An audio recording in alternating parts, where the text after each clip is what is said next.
आप सबों को, वो मेरे गुरु भाई हों, गुरु बहनें हों या प्रियजन हों, सबको मेरा प्रणाम।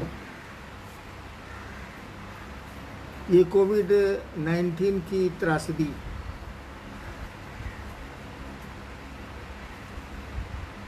में हम सभी अभी हैं, लड़ रहे हैं, जूझ रहे हैं। जीतेंगे तो हम ही।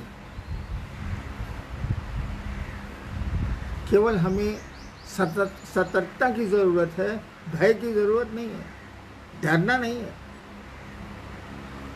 हमको आपको सतर्क रहना है। वो सोशल डिस्टेंसिंग हो, मास्क पहनना हो, भीड़ की जगहों में अनावश्यक नहीं जाना हो, टहलने वाली आदत छोड़नी होगी। अकेले टहलें तो टहलें, लेकिन लोगों के बीच उचित नहीं होगा। हम लोग शिव के शिष्य हैं, आप भी हैं। मेरे साथ कठिनाई है कि मैं आपको देख नहीं रहा, आप मुझको देख रहे हैं।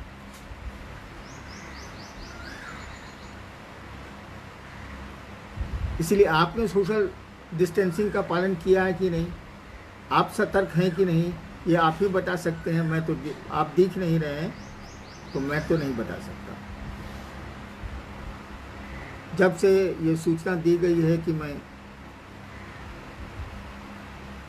कैमरे पे आऊँगा, फेसबुक लाइव में आऊँगा,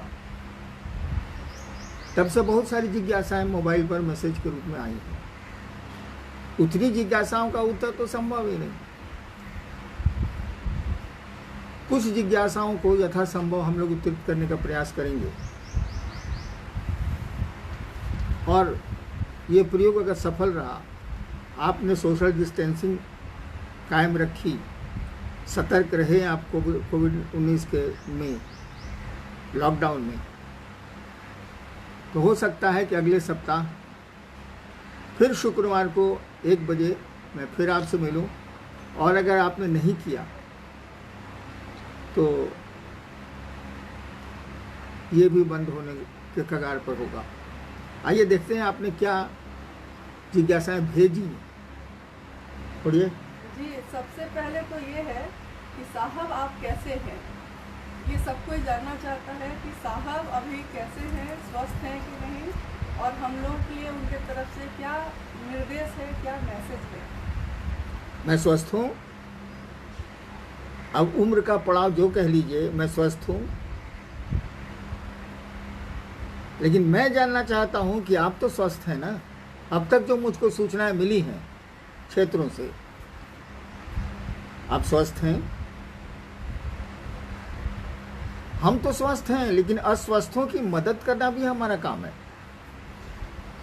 हमने तो पेट भर लिए हैं, लेकिन दूसरे भी खाएं, भोजन करें, इसकी भी जिम्मेदारी हमको आपको लेनी होगी।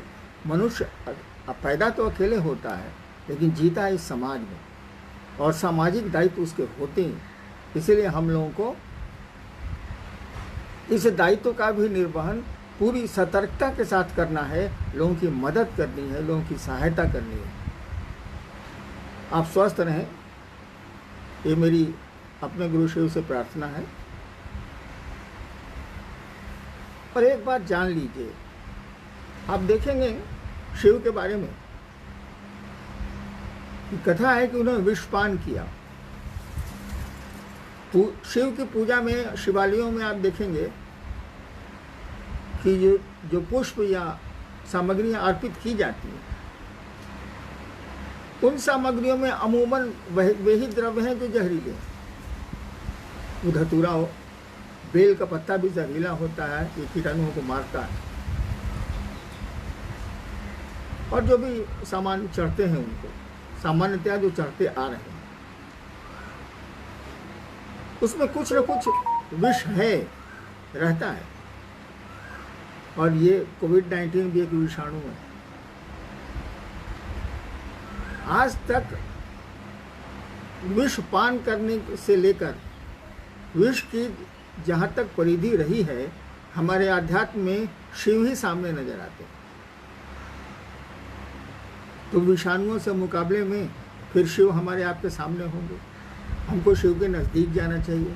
होता ऐसा है कि शिव हम लोगों के बिल्कुल करीब है, हम ही शिव से दूर हो गए, हम ही महादेव से दूर हो गए। हमको अपने मन को शिव के नज़दीक ले जाना चाहिए। काम ही क्या है, दिन भर काम कर लेते हैं, लॉकडाउन में तो वो भी काम करीब करीब बंद है। शाम में फुर्सत तो मिलती है। मैं नौकरी में था तो 10 बजे रात में कभी कभी मुझको प्रशासन से के काम से मुक्ति मिलती थी, और तब भी मैं शिव चर्चाएं करता था। वो रात का 1 बज रहा हो, 2 बज रहा हो, रातें हमने जाग के सोई हैं, शिव चर्चा में गुजारी हैं। समय तो मिलता ही है। आपको शौक हो, आपको लगन हो, किसी काम को करने की तत्परता हो, तो समय है हमारे आपके पास, समय हम निकाल लेते हैं। तो चलिए, आप अच्छे रहें, शिव के सानिध्य में रहें। वो आपके सानिध्य में हैं। शिव हमसे दूर नहीं है, हम उनसे दूर हो गए। हमको आपको शिव के नज़दीक जाने का प्रयास करना चाहिए। और याद रखिए, शरीर कर्म नहीं करता, शरीर नहीं कहीं जुड़ता है, मन जुड़ता है, और मन तो कहीं से कहीं जुड़ सकता है। शरीर से जाने में हमको पटना जाने में 7 घंटा गाड़ी से लगेंगे, मन से हमको न्यूयॉर्क जाने में 1 क्षण भी नहीं लगेगा, दुनिया खत्म होगी। देखिए न्यूयॉर्क कितने नज़दीक हो गया मेरे मन के। न्यूयॉर्क जाने में रात भर का सफ़र होगा, वो भी हवाई जहाज से, और मन से मैं अगर न्यूयॉर्क जाऊं तो लीजिए पहुंच गया। तो दुनिया ख़त्म हो गई, समय भी नहीं लगा, क्षणांश लगा। तो शिव से जुड़ने में मन ही आपका हमारा एपरेटस है, उपकरण है, इसका हम आप प्रयोग करें। इसके प्रयोग से ही हम शिव के नज़दीक जा सकते हैं और शिव को अपना संबल बना सकते हैं। इन विषाणुओं से भी लड़ सकते हैं। सतर्क रहना है, परहेज में रहना है, लड़ना है और आगे बढ़ना है। देश को भी बढ़ाना है। शिव के शिष्य देश के लिए अपनी कुर्बानियाँ देते हैं, देंगे। जी, भाई अभिनव जी हैं बेंगलोर से और भाई भोला सिंह जी हैं कानपुर से।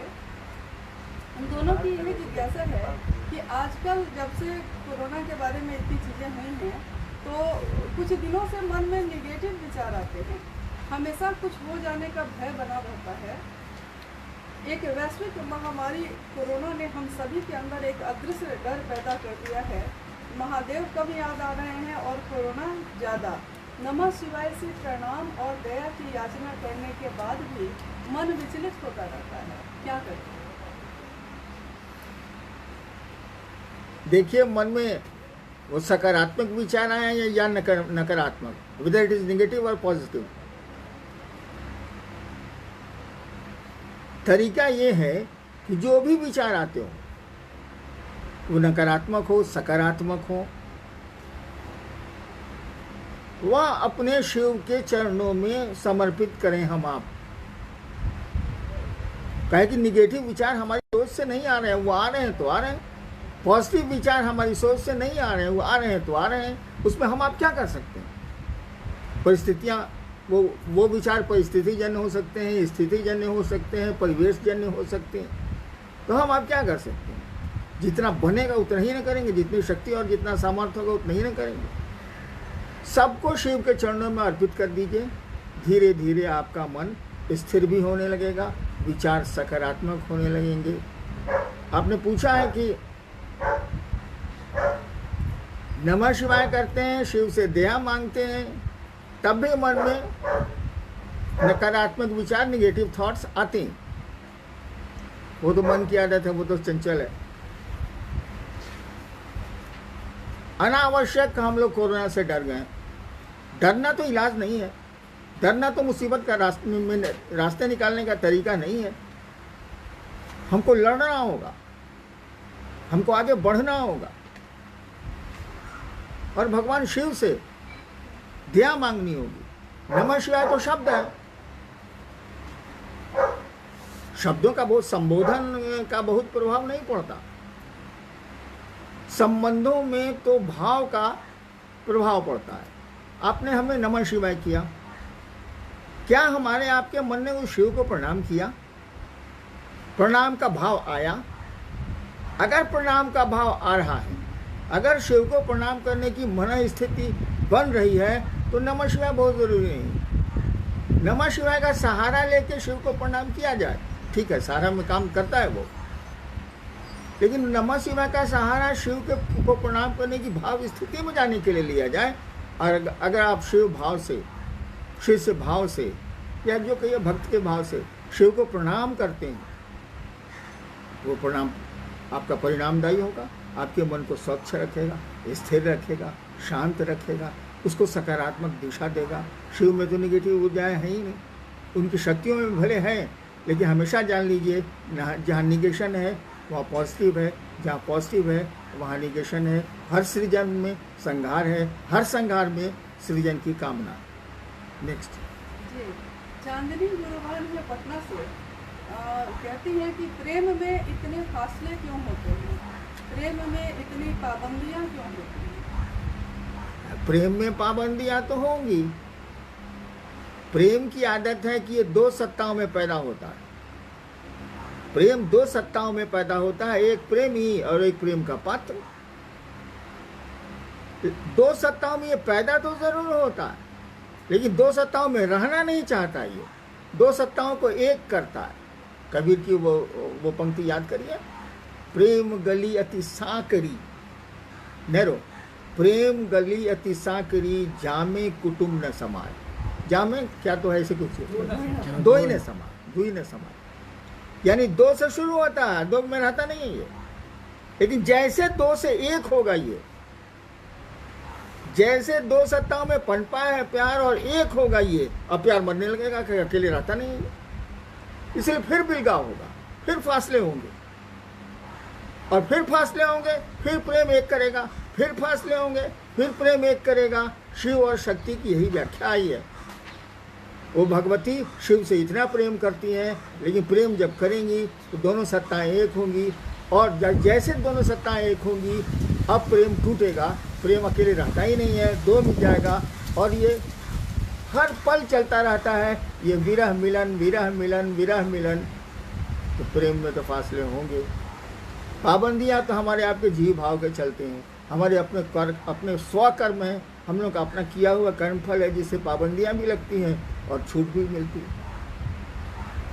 जी, भाई आलोक जी कटिहार से हैं कि इतनी कठिनाइयों के बाद भी मैं जगत को ही क्यों चाहता हूँ, शिव मंत्र भारी क्यों नहीं होते?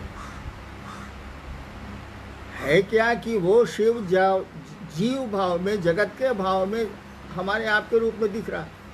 वही शिव जब जीव भाव में आता है, सृष्टि की इच्छा करता है, तो जगत और जीव सृष्टि होता है। तो जीव भाव की कामना से हमारा हम आप सृष्टि है, मनुष्य सृष्टि है, बनाई है, तो जीव भाव तो रहेगा ही रहेगा। वो तो बाई बर्थ है, प्रेम भी बाई बर्थ है, लेकिन जगत से जीव भाव रहेगा ही रहेगा। और जब जीव भाव रहेगा तो सोच में भी जगत होगा। यहाँ शिव भाव को लाना पड़ता है। आप गुरु के सानिध्य से लाइए, गुरु कृपा से लाइए, गुरु की दया से लाइए, लेकिन यहाँ शिव भाव लाना पड़ता है। उसके सीड हमारे आपके बीच हैं, हमारे आपके प्राण में हैं, हमारी आपकी में आए हुए हैं, बने हुए हैं, लेकिन उस सीड को अंकुरित कराना होगा, पल्लवित कराना होगा, पुष्पित कराना होगा, इस तरह से चलना होगा। करिए, शिव को प्रणाम करिए, लगन से करिए, मन से करिए, और सबसे बड़ी बात है भाव से करिए। धीरे धीरे कुंठाएं और अन्य चीज़ें खत्म होने लगेंगी, आपका मन शांत हो जाएगा। जी, ओम जी विराटनगर नेपाल से हैं। कैसे हो पाएगा प्रथम और तृतीय सूत्र, जबकि सुबह से लेकर रात तक रक्त बीज की तरह कोरोना जकड़ के रखा हुआ है, हम सभी को जकड़े हुए। ओम जी नेपाल के गुरु भाई भी लगता है कि देख रहे हैं भाई। नेपाल के भी सारे गुरु भाई बहनों को मेरा प्रणाम है जी। पूरी दुनिया में विदेशों से भी तो काफी लोग अभी जुड़े हुए हैं भैया। मेरा सबको प्रणाम है। मैं नत हूँ सबके सामने। क्या सवाल था जी? ये कैसे हो पाएगा प्रथम और हाँ, द्वितीय समझ गया सूत्र? मैं। हाँ, शिव शिष्यता के 3 सूत्र सबको मालूम, और ये 3 सूत्र कुछ नहीं है, 3 काम हैं। वो काम इसलिए है कि हमारा मन शिव को भूल नहीं जाए। मन किसी को भूलता है तो संबंध टूटती हैं। मन में आपका कोई संबंध खत्म होने लगे, भूलने लगे आप, तो संबंध सोने लगेगा, आपकी परवाह कम होने लगेगी। तो शिव के साथ भी यही है, वो आपके गुरु हैं, उनके साथ भी यही है। मन भूलेगा तो शिव से आपका सानिध्य कमेगा, संबंध कमज़ोर होगा। और मन इस बात को केवल नहीं भूले, इसको बोलते हैं संकल्प दीक्षा। आपने मन से संकल्प लिया है कि शिव मेरे गुरु हैं, तो ये हमेशा आपको स्मरण रहना चाहिए। इसी के लिए 3 सूत्र दिए गए। दूसरा सूत्र जो दूसरों के साथ शिव चर्चा करना है, दूसरों को भी स्मरण कराना है, दूसरों को भी प्रेरित करना है, और अपने भी शिव की ओर बढ़ना है। दूसरा सूत्र अभी के परिवेश में संभव नहीं है। हम आप घर से निकल नहीं रहे हैं, निकलना सुरक्षित नहीं है। हम लोग कह रहे हैं कि आप घरों में रहें, सुरक्षित रहें। अरे जिंदगी रहेगी तभी न शिव हमारे आपके लिए। शिव तो रहेंगे लेकिन हमारे आपके लिए तो नहीं रहेंगे। अब मरने के बाद क्या होता है ये तो मुझको मालूम नहीं। तो जिंदगी रहेगी तभी। तो प्रधानमंत्री जी ने कहा ना, जान है तो जहान है। तो दूसरा सूत्र तो संभव नहीं है। और मेरी जीवनी को आप देखें, मैंने 1974 में शिव को गुरु माना था, आरा के गांगी स्मशान में। 8 वर्षों तक मैंने किसी से नहीं कहा कि मैंने शिव को अपना गुरु बनाया। यही कोई चर्चा नहीं हुई, कोई बात नहीं हुई। लेकिन एक संकल्प था, एक निश्चय था, वो भी दृढ़ निश्चय था कि मैंने शिव को गुरु माना है, अब उन्हीं को गुरु मानूंगा, जो होगा सो देखा जाएगा। अगर आप दृढ़ निश्चय पर खड़े हैं, शिव आपके गुरु हैं, शिव का आपको संबल मिला हुआ है। शिव का संबल तो सबको मिला हुआ है, हम ही लोग छोड़ देते हैं। अगर हमको आपको शिव का संबल मिला हुआ है, प्राप्त है, कि कोविड-19 से कहाँ डर रहे हैं भैया? किसी से डर जाना तो कोई इलाज नहीं है। अब कोई मौत से डर के कोई काम ही नहीं करेगा। मौत तो ऐसे भी आनी है, आज नहीं तो कल। यहाँ जो भी आया जाएगा। तो कोविड-19 से क्या डरना, उसे लड़ना है। मैंने कहा नहीं, आप सतर्क रहें, लड़ें, दूसरों की मदद करें, अपने भी सुरक्षित रहें, दूसरों को भी सुरक्षित रहने के लिए प्रेरित करें, कोशिश करें, सलाह दें, जो बन सके सो करें। डरने से कैसे काम चलेगा? मैं 72 साल का आदमी डर जाऊंगा तो मेरे प्राण धुक धुक करके यही निकल जाएंगे। डरने से काम चलता। और जब जानते हैं कि मौत आनी है तो मौत से क्या डर रहे हैं? वो तो आनी ही आनी है। हाँ, बीमारी है, उसे लड़ेंगे हम तो शिव के शिष्य हैं। लड़ेंगे, देश को भी बचाएंगे, दुनिया को भी बचाएंगे, समाज को भी बचाएंगे। इसलिए घबराना नहीं है। हम आप घबराएं नहीं, लड़ें, सतर्क रहें, सुरक्षित रहें, दूसरों को भी सुरक्षित रखें। आज बस इतना ही। आप सबों को मेरा प्रणाम।